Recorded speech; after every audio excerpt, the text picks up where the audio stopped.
Clip number 327۔ اس clip میں آپ سورہ انعام کی آیت نمبر 156 سے 158 تک کی تلاوت، ترجمہ اور تفسیر قرآن صراط الجنان سماعت فرمائیں گے۔ بسم اللہ الرحمن الرحیم۔ ترجمہ، اللہ کے نام سے شروع جو نہایت مہربان رحمت والا ہے۔ ان تقولوا انما انزل الكتاب على طائفتين من قبلنا وَإِن كُنَّا عَن دِرَاسَتِهِمْ لَغَافِلِينَ۔ ترجمہ، اس لیے اترا تاکہ تم یہ نہ کہو کہ کتاب تو ہم سے پہلے 2 گروہوں پر اتری تھی اور ہمیں ان کے پڑھنے پڑھانے کی کچھ خبر نہ تھی۔ ان تقولوا، کبھی کہو، یعنی یہ قرآن اس لیے نازل کیا ہے تاکہ تمہیں یہ کہنے کی گنجائش باقی نہ رہے کہ اللہ عز و جل کی کتابیں جیسے تورات و انجیل تو ہم سے پہلے کے 2 گروہوں پر یعنی یہودیوں اور عیسائیوں پر اتری تھی۔ ہماری عرب کی سرزمین میں تو نہ کوئی رسول آیا اور نہ کوئی کتاب، پھر جو کتابیں توریت و انجیل آئیں وہ ہماری زبان میں نہ تھی اور نہ ہی ہمیں کسی نے ان کے معنی بتائے، پھر ہم ہدایت پر کیسے آتے؟ اللہ تعالیٰ نے قرآن کریم نازل فرما کر بتا دیا کہ اب تمہارا کوئی عذر باقی نہ رہا اور تم یہود و نصارہ کے محتاج نہ رہے۔ او تقولوا لو انا انزل علينا الكتاب لكنا اهدى منهم فقد جاءكم بينة من ربكم وهدى ورحمة فمن أظلم ممن كذب بآيات الله وصدف عنها سنجزي الذين يصدفون عن آياتنا سوء العذاب بما كانوا يصدفون۔ ترجمہ، تاکہ تم یہ نہ کہو کہ اگر ہم پر کتاب اترتی تو ہم ان سے زیادہ ہدایت یافتہ ہوتے، تو تمہارے پاس تمہارے رب کی روشن دلیل اور ہدایت اور رحمت آ گئی ہے، تو اس سے زیادہ ظالم کون جو اللہ کی آیتوں کو جھٹلائے اور ان سے منہ پھیرے؟ ان قریب وہ لوگ جو ہماری آیتوں سے منہ پھیرتے ہیں ہم انہیں ان کے منہ پھیرنے کی وجہ سے برے عذاب کی سزا دیں گے۔ او تقولوا، یا کہو، شان نزول، کفار عرب کی ایک جماعت نے کہا تھا کہ یہود و نصارہ پر توریت و انجیل نازل ہوئیں مگر وہ بے عقل ان کتابوں سے ہدایت حاصل نہ کر سکے۔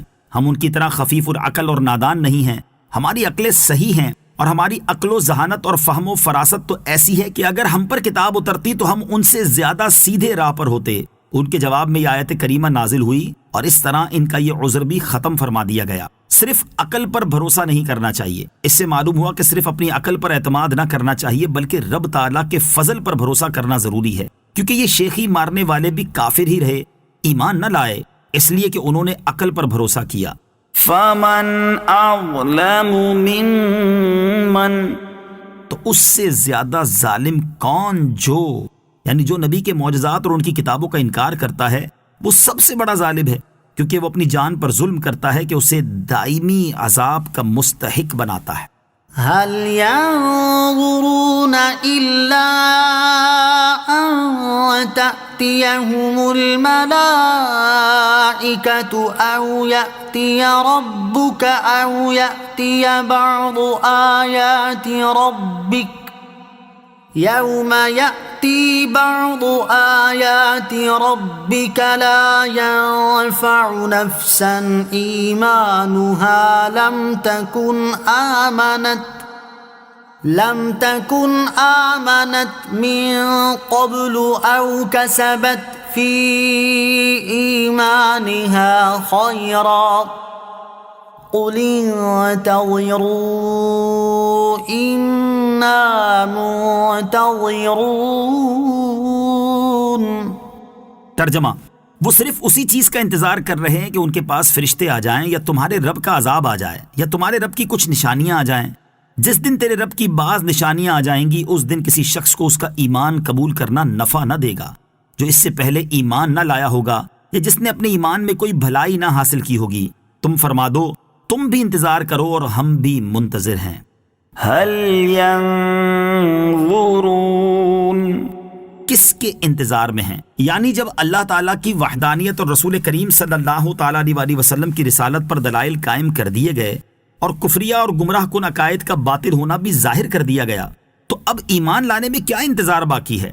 اب تو یہی ہے کہ وہ کفار اس چیز کا انتظار کر رہے ہیں کہ ان کے پاس ان کی روح قبض کرنے کے لیے موت کے فرشتے آ جائیں، یا تمہارے رب عز و جل کا عذاب آ جائے، یا تمہارے رب عز و جل کی قیامت کی خبر دینے والی ایک نشانی آ جائے، اور یوں مشاہدے کے طور پر ہر چیز ان کے لیے ظاہر ہو جائے۔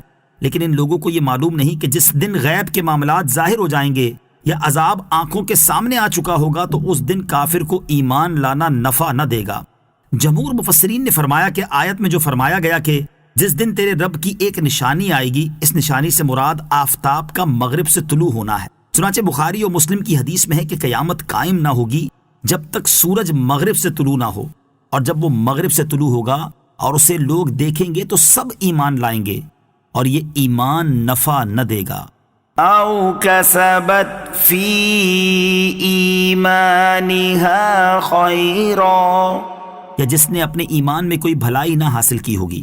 اس کی معنی یہ ہے کہ مغرب کی جانب سے سورج طلوع ہونے سے پہلے جس گناہ گار مومن نے توبہ نہ کی تو اب اس کی توبہ مقبول نہیں۔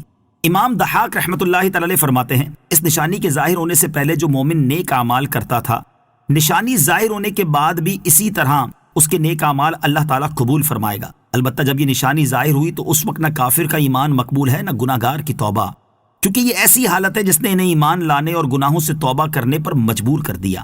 لہٰذا جس طرح عذاب الہی دیکھ کر کفار کا ایمان لانا بے فائدہ ہے، اسی طرح قرب قیامت کے ہولناک مناظر دیکھ کر بھی ایمان اور توبہ قبول نہیں۔